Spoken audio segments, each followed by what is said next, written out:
الساعة 2 بعد منتصف الليل شاب في منتصف الثلاثينات بيدخل لقسم الطوارئ وهو حاطط ايده على صدره ووشه شاحب وعمال يجيب عرق من كل حته ومش ملاحق انه ياخد نفسه. يصرخ ويقول لدكتور الطوارئ الحقني انا بموت. يعمل رسم قلب تحاليل وبعد دقايق يخرج الدكتور يبص له ببرود ويقول له رسم القلب زي الفل والتحاليل طبيعيه ما فيهاش اي حاجه، دول شويه ارهاق، روح ارتاح. الشاب ده بيرجع بيته وهو مش حاسس باي راحه تماما، بالعكس هيتجنن. ازاي مفيش حاجه؟ انا حاسس اني بموت فعلا. ومن هنا بتبدا رحله تعب طويله.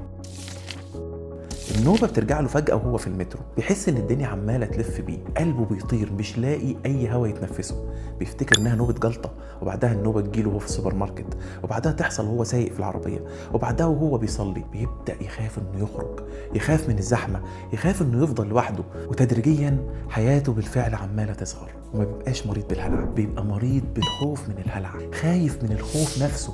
كل ما يحاول انه يشتكي بيسمع الردود المعتادة، ده كله في دماغك، روح غير جو وشم شوية هوا. لو انت مريت باللحظة دي او حسيت بضربات قلبك بتخونك بالشكل ده، اللي حسيت بيه كان حقيقي تماما. قلبك فعلا دق بسرعة، نفسك فعلا اتقطع، ايدك فعلا نملت. انت ما كنتش بتتوهم وما اتجننتش ولا حاجة. وعشان تفهم اللي حصل لك تخيل نفسك انك انت معاك حارس شخصي ضخم ومخلص جدا، وظيفته ان هو يفديك بروحه لو حد رفع عليك سلاح. بس الحارس ده فجأة نظره ضعف وبقى بيتهيأ له حاجات ما بتحصلش، فبقى كل ما حد يقرب يطبطب على كتفك عشان يسلم عليك يهجم عليه ويكتفه ويوقعك انت على الارض. هو مش عايز يأذيك، هو بيحميك باستماتة بس من خطر مش موجود اصلا.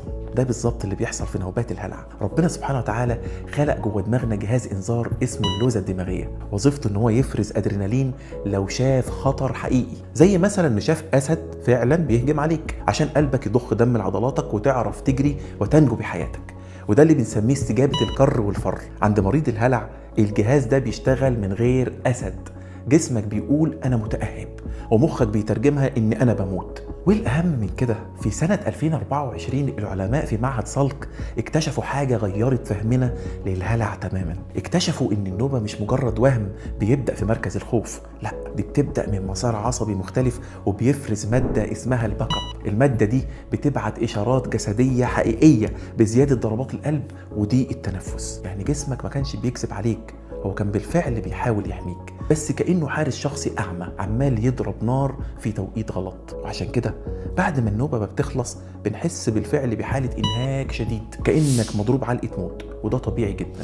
في العيادة سألت شاب بيعاني من الهلع إيه أول حاجة بتعملها أول ما النوبة بتبدأ؟ قال لي بقيس نبضات قلبي وأبدأ أركز مع نفسي وأدور على أقرب مستشفى. قلت له هنا الفخ، انك بتتعامل مع الانذار الكاذب على انه خطر حقيقي، وده بيعلم مخك ان فعلا في مصيبه هتحصل. سالته بعد عشرات النوبات دي هل مت؟ ابتسم وقال لي لا. قلت له يبقى المشكله مش في الموت، المشكله ان احنا محتاجين نتعلم ازاي نمر من النوبه، مش ازاي ان احنا نوقفها. عشان نكسر سجن الهلع دي الروشته اللي هتساعدك تتعامل معاها. اولا قاعده 100% امان، يعني النوبه مهما كانت مرعبه فعلميا وطبيا النوبه دي عمرها ما هتموتك، مش هتعمل لك جلطة ولا سكتة قلبية ولا هتجننك. مفيش حد مات من نوبة هلع. طيب ثانيا عوم مع الموجة، ما تحاربهاش. النوبة عاملة زي موجة البحر، تعلى جدا جدا جدا، لو قاومتها وضربت المية بعنف هتغرق فيها. مجرد ما تبطل تخاف من الأعراض الإنذار هيسكت لوحده، وما تقيس نبضك وما تفتحش جوجل. ثالثا اتنفس صح، التنفس البطيء هو اللي بيفصل الإنذار. خلي الزفير أطول من الشهيق، خد نفس في 4 ثواني وطلعه بهدوء في 6 ثواني.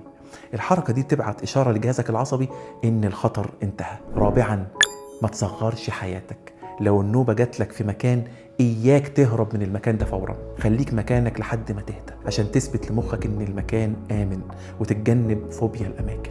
أصعب حاجة في نوبة الهلع مش النوبة نفسها، أصعب حاجة إنك تحس إن جسمك بيخونك ومحدش فاهمك. بس أنت دلوقتي عرفت الحقيقة، جسمك ما كانش بيخونك ومحدش بيموت من إنذار كاذب. العلاج المعرفي السلوكي حقق نتائج عظيمة وناس كتير اتعافت تماما. الشاب اللي دخل الطوارئ مرعوب النهاردة بيسافر وبيسوق وعايش حياته، مش لأن النوبات اتبخرت في يوم وليلة، بس لأنه فهمها وفهم يتعامل معها ازاي. أحيانا الفهم الصحيح بيكون هو بداية الشفاء.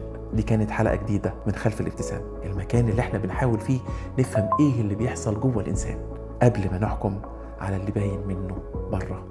سلام.